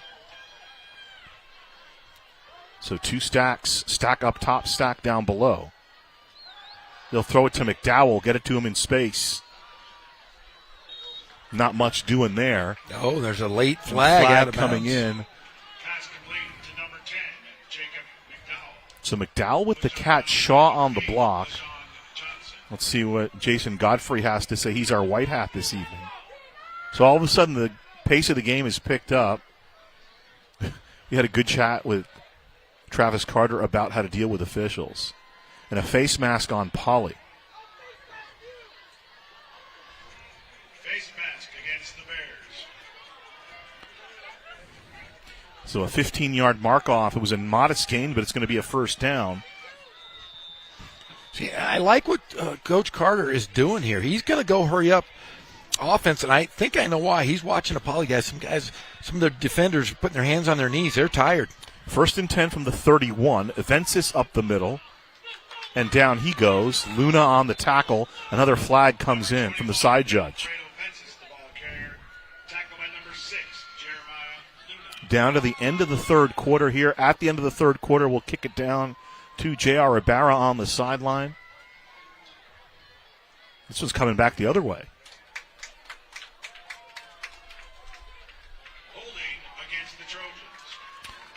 So Jason Godfrey giveth, Jason Godfrey taketh away. I'll tell you the story. So I believe Red Button's given name is Aaron Schwartz. And he was working as a bellman in the Catskills. And he had red hair and he wore that blue, that blue bellman blazer with the red buttons with the gold buttons. And they started calling him Red Buttons because he had red hair and he wore buttons. Throw down the field. What a catch! Reeling it in inside the 10-yard line is Nicholas Shaw. Huge pickup. 36-yard completion. Hurry up for Hillcrest. First down from the 4. Low snap. Give to Vensis. Vensis strides down inside about the 3-yard line. Making the play there for Poly. Eddie Martinez has his nose around the football. Second and goal coming up, and the third quarter will expire. There's the catch on the replay. So 14-6, it'll be second and goal when we come back. Hillcrest knocking on the door. We'll throw it down to J.R. Ibarra. All right, we won't throw it down to J.R. Ibarra. But that's how Red Buttons got his nickname, Jeff. I remember his Red Buttons had really nice eyebrows. They were fuzzy. I remember him. Look up Red Buttons. If you're watching, look up Red Buttons. So he had like a two separate episode arc on ER where the first time he came in, his wife died and he blamed the hospital. And then they brought him back for sweep several seasons later where he himself was sick. And the same doctor who he blamed to kill his wife had to advise him about a surgery. It was interesting. Did he die?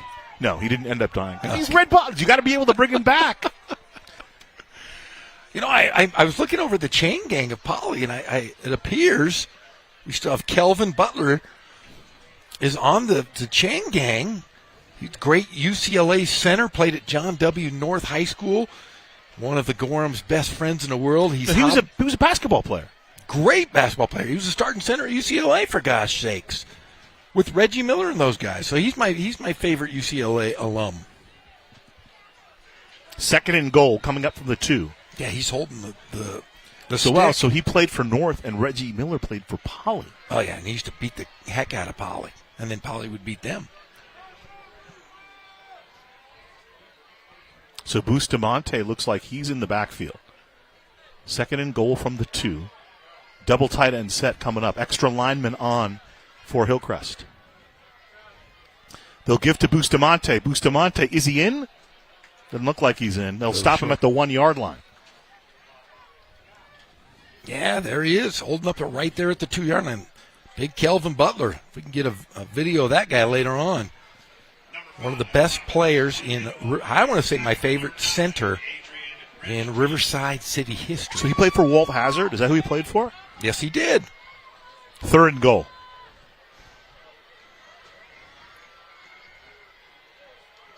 Fumble. What do you do here? Bustamante was able to jump on it. The third or fourth trouble they've had with the snap, Jeff. We talked about that. It's one of those week 0 things. Oh, that one hit him in the hands. In a bad spot.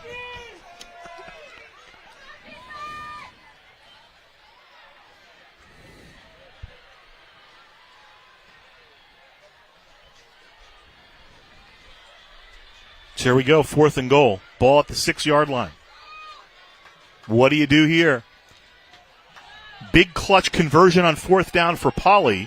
Can Hillcrest do it on the ensuing drive? Throwing. Incomplete. Goal line stand for the Bears. Intended receiver for Hillcrest was Nicholas Shaw, and the ball over on downs to Poly. I think this Poly Bear identity is their defense, because they are holding this really great offensive team, Hillcrest, to just 6 points here in the 4th quarter. That's crazy. We've talked about all the man coverage. Lejon Johnson, the man on the spot there to make the play against Nicholas Shaw, who's the intended receiver. So now, we're going to look at it. Play fake, good play fake, has some time, and that's good defense. That's just good defense. Yes, it is. Hand on the ball. First down for Poly. Here's the give. Maybe 2 yards over the 5 to about the 6-yard line. Monforte with the carry. Yeah, if you're Hillcrest, you have to be concerned defensively, because Poly ran the clock for 8 minutes basically in that third quarter, and there's just 10 minutes left in this game. Both teams that have won in this series, it's been ball control. Last year, Hillcrest ran 76 plays to Poly's 48. 2 years ago, it was Poly running 72 plays to 46 for Hillcrest. Another running play over the 10-yard line. It's about a 5-yard pickup there to bring up third down. Max Caballero back in at quarterback. Maldonado with the tackle, James Maldonado on Monforte. And so a little bit of a quarterback rotation for Coach Jaron Gilbert. We saw earlier Hillcrest went to Matthew Ramos at quarterback in the first half. Travis Carter has said he's going to use 2 Qs. Third down. Monforte looks like he has the first down. Strides over the 15. Needed to get to the 17, and they'll move the sticks. And we do have a score update. La Sierra in the third quarter down 27-0 to Carter High School.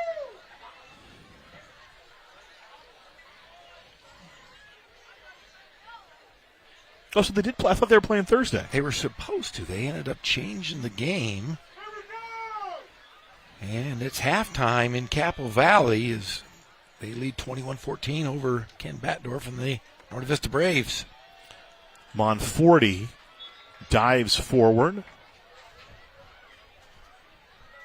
Number 7, Jashawn Thomas, the ball carrier. Combining on the tackle. Beltran in the tackle along with Luivano.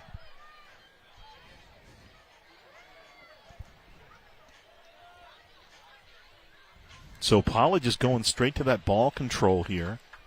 It worked for them on the earlier drive. Jashawn Thomas in the backfield with Max Caballero. Takes the shotgun snap. And blowing up the play again is Lalisi. He was the first man in, and then got some help from Joaquin Dominguez. Got one of my buddies watching from his backyard. Brian Bell sitting up there saying he's trying to find you and I up here in the booth. He's watching the big game. He's in one of these monster houses behind King High School. Says he's watching and listening to us. Well, thank you. Tell him thank you. I think I just did. You just did. 3rd and 12. Caballero to throw. Got time. Looking downfield. And it's complete to the 36-yard line.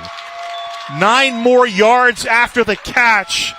And that was the man, Matt Henry, making the reception. And a huge play. Remember, the middle of the field has been open for both teams tonight. They just haven't utilized it right there. Perfect spot. 31-yard pickup. Huge play for Poly. Interest in running for public office. The Riverside City Clerk.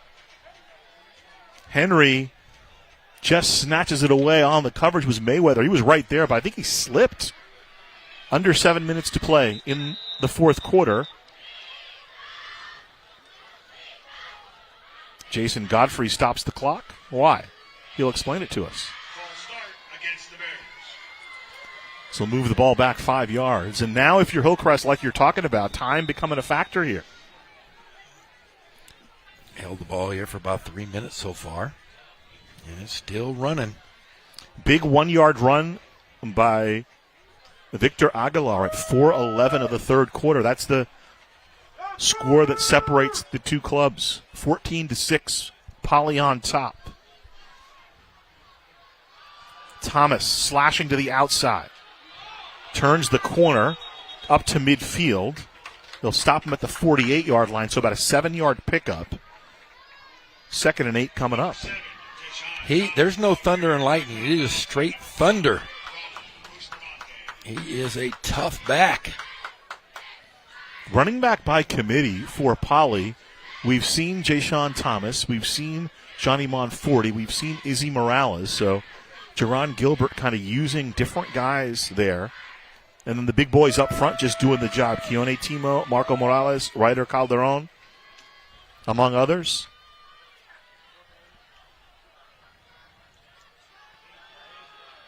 End around. Johnson. Do-si-do down by Lalisi. Mohamed Lalisi doing a job. He's actually their top returning tackler. Lalisi had 55 tackles last year. Top 5 tacklers graduated for Hillcrest. He was number 6.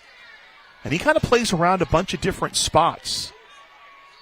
I've noticed that, Coach Carter moving guys around quite a bit here tonight. They went. I think they went 4-2-5 last year with Ahmad Noor, and now with Coach Mason, they're more of a 3-4. Gives them a little bit more versatility. 3rd and 7 coming up. 4 receivers in the formation for Poly. Caballero to throw. Here's pressure. Escapes the first rush. Now he's going to tuck it under and run. Puts the head down. Runs into Lalisi and Bustamante. Close to a first down. Looks like from where the line judge is standing, Jeff, he's a yard short.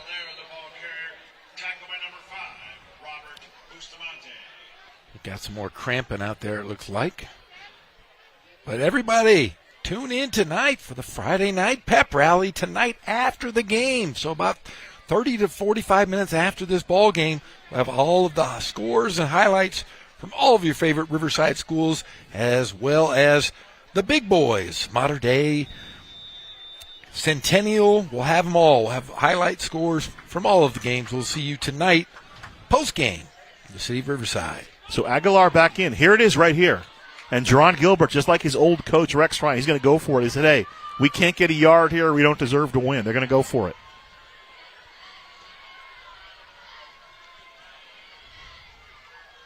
Aguilar, the give to Jayshon Thomas, first down, Poly. Right up the middle.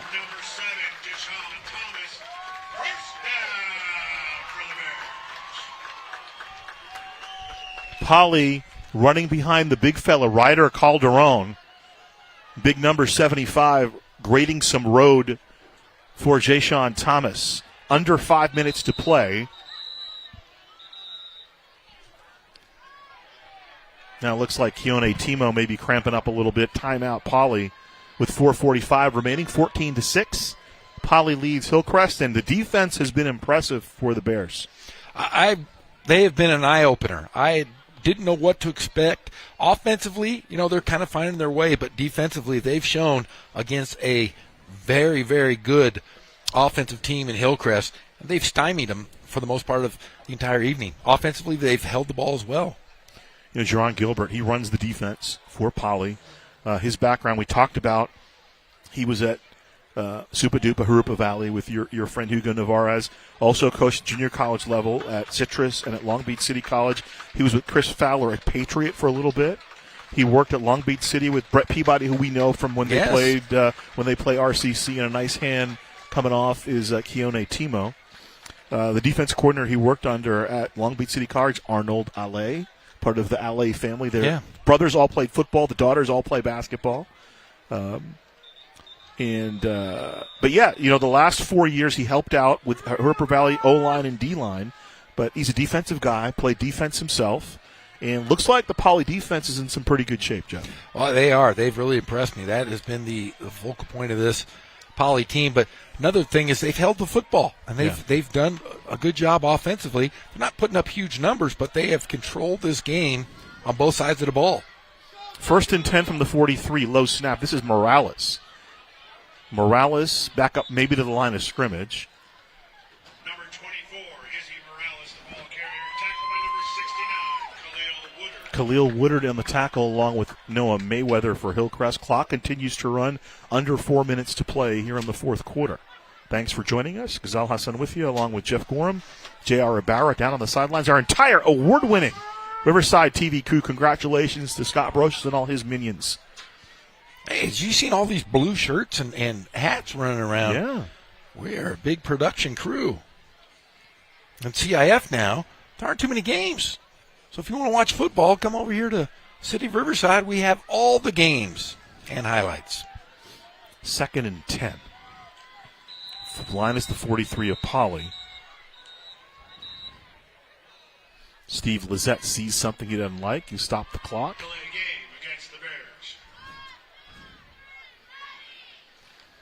So make it 2nd and 15. The ball will back off to the 48-yard line of Hillcrest. Not a lot of penalties today. No, it's been a pretty clean ball game. Unlike last night, we were here till about 11:15.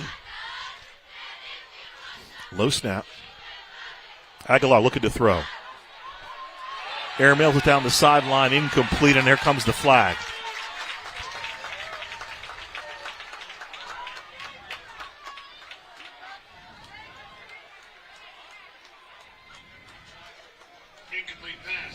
So, well, it was Dominguez Wales in the pattern on the coverage. Mingus loves Smith. Let's see what they call. And P.I. Oh, that's a killer for Hillcrest. That's a tough one to swallow. Oh, no, it's going to be offsetting. So a hold on Poly and pass interference against Hillcrest. So it's the old backyard do-over.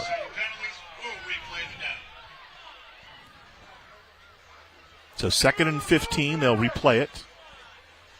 Offsetting penalties. So maybe a break there for Hillcrest. Very much a break for Hillcrest. That would have been in big trouble. You want to get, if you're a Poly, you want to get points on the board, get this game out of reach. Hillcrest lucked out there. Still a one-score game.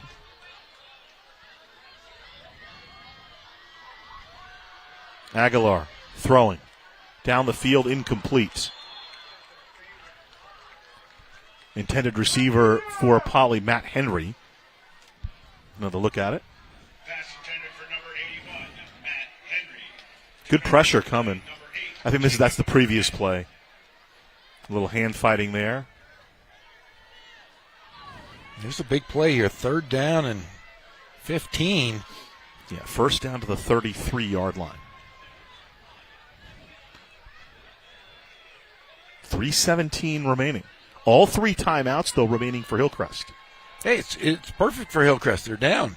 4th quarter. That's right. 2 minutes to go. They get the ball back. Look out.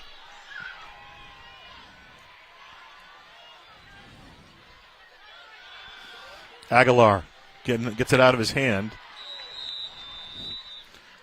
Incomplete. He was looking down the field for Henry, and 4th down, the punt team will come out. But I like this. They're going to pin Hillcrest back against the wall again, and Poly's going to have to show what they've used all night, and that's that defense. Let's see if they can.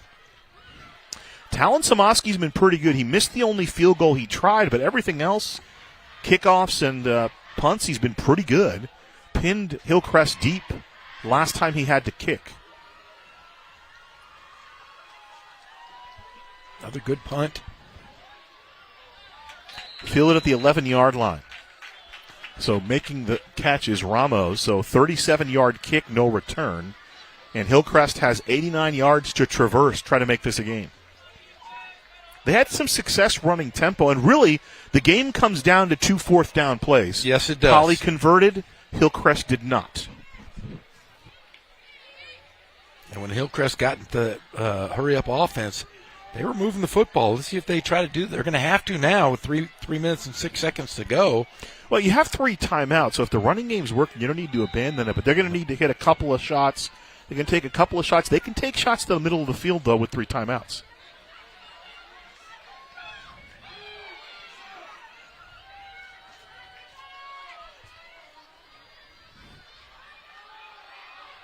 Here's the give.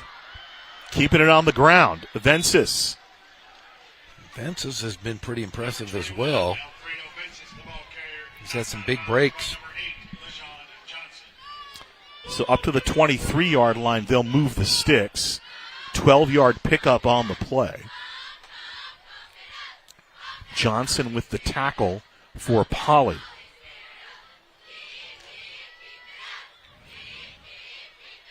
Low snap. Here's the completion, but right there, how do you do? Johnson with the big play. Ball caught by Shaw, and Johnson right there, Johnny on the spot. Or maybe in his case, Johnson on the spot. I like that. So it's a loss back to the 19-yard line.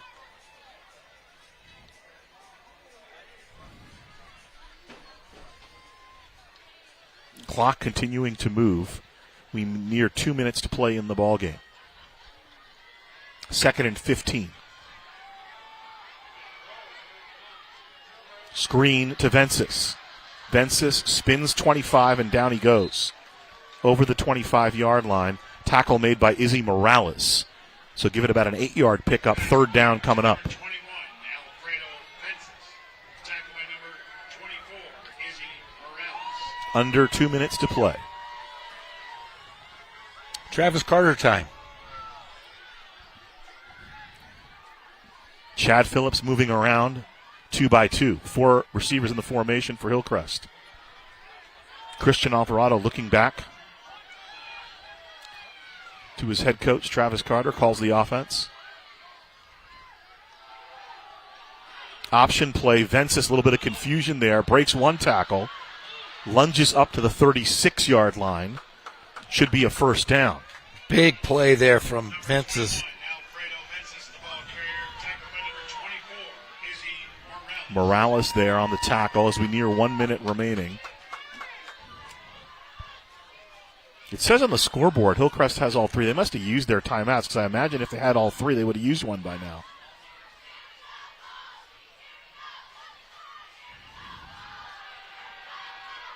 Alvarado down the field. He's got a man. It's complete. Making the catch, Chad Phillips. Down to the 32-yard line. Flipping the field. 33-yard completion. And that clock is starting. White Hat is getting it going here quickly. I'm guessing no timeouts here. From the 32, here comes pressure. He'll try to get out of bounds and stop the clock, and he will inside the 30 to the 29. So 44 7/10 of a second. You must be right. There must be no timeouts remaining. Robles pushing him out. So it'll be second down from the 29. I actually call it the 28 for Hillcrest. So easily you can run 3 plays. If you're passing the football, 44 7/10 of a second, you can run 3 plays here. And Poly now playing full man defense on those receivers. Second down. Throwing for the middle. Incomplete. The intended receiver for Hillcrest on the play was Jacob McDowell. Incomplete pass intended for number 10, Jacob McDowell. It's a third down coming up. Play number 5, Kai Allums on the coverage.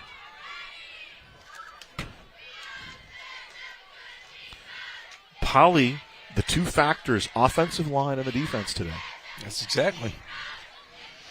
And really, I mean, we talked about it earlier. It came down to 2 fourth-down conversions. Poly got 2, one when they were running out the clock, one when they were setting up that go-ahead touchdown. 40 seconds to play, third down. Shaw can't hang on to it. So here we go. It was a fourth down play with about 4.5 minutes to go in the third quarter on 4th and 9. So there must have had one. Victor Aguilar completed a 28-yard pass down to the 1-yard line, and then he took it himself a play later. Fun game. We've had 2 good ones here, Thursday and Friday. Close ones. Now, we were talking with Travis Carter before the game. I guess Hillcrest is changing leagues next year. Yeah, they're going to go into the league with the Raincross, right? Yeah. The Raincross Conference. Orange Vista, John W. North, Rancho Verde. So what is that? That's the Sun Belt, the Ivy, and the Inland Valley, right? Yes. Okay. They don't know what league they're in that conference. They don't know what league they're going to be in. Oh, they do. They're going to be in with Orange Vista the first year. The big boys. Is that the Sun Belt or the Inland Valley? I think that's Inland Valley. Or the Ivy.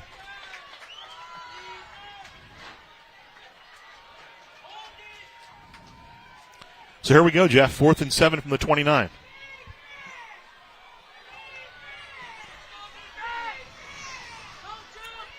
Shaw, McDowell, and Phillips trips to the top of your screen. Split out to the bottom of your screen is James Martinez. Alfredo Vences, the lone setback.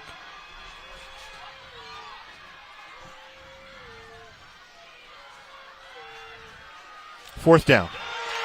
Ball game.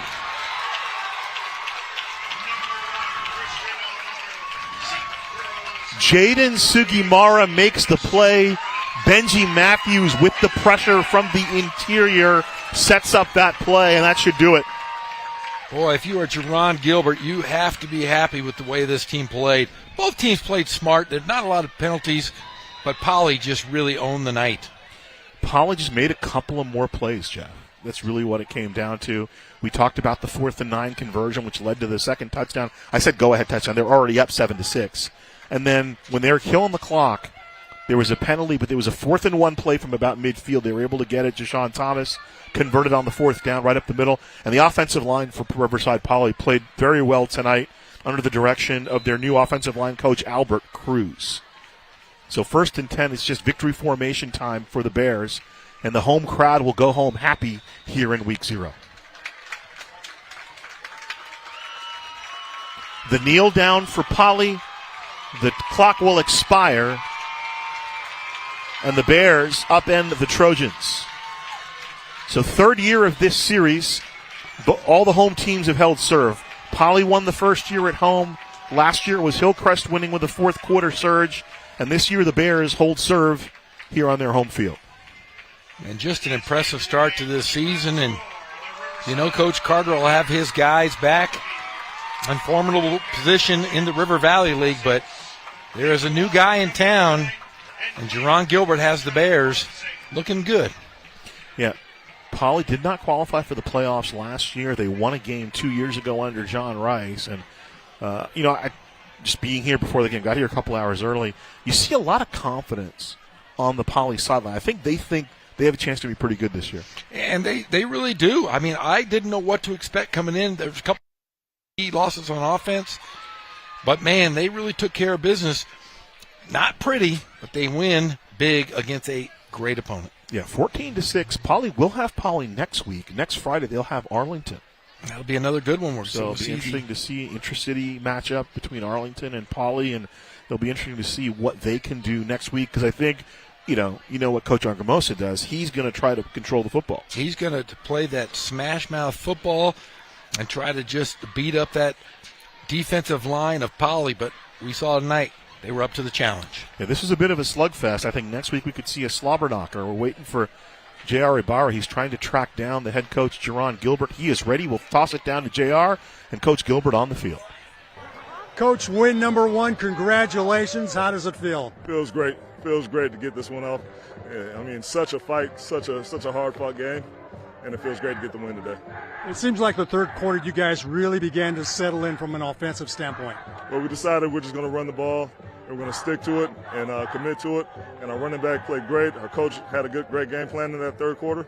And, Jashawn Thomas, he's a load, and he falls forward. So we're really proud of him. Where are the rooms for improvement? Some things we shot ourselves in the foot, penalties towards the end, down the stretch. We have to block better up front throughout the game, and we've got to let the ball go. Kind of holding it too long. So things to improve upon. Glad we got the win, but we're definitely looking forward to getting better next week. Kind of relief that win number 1 is in the books? Yes. Huge relief. All right, congratulations. All right, thank you. All right, winning Coach Gilbert here for Poly. We'll send it back up top to you guys.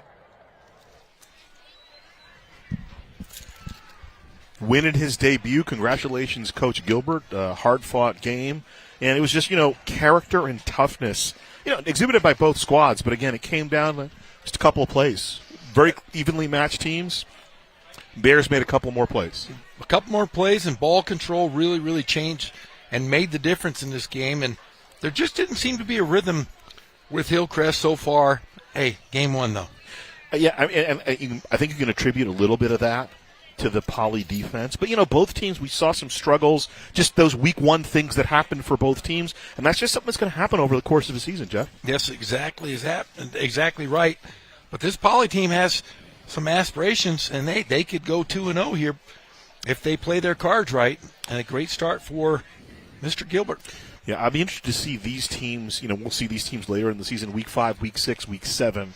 Interested to see how things manifest for them as they go forward. 14-6, Poly, the home team, with the win over the Trojans of Hillcrest. Jeff Gorham, your final thoughts.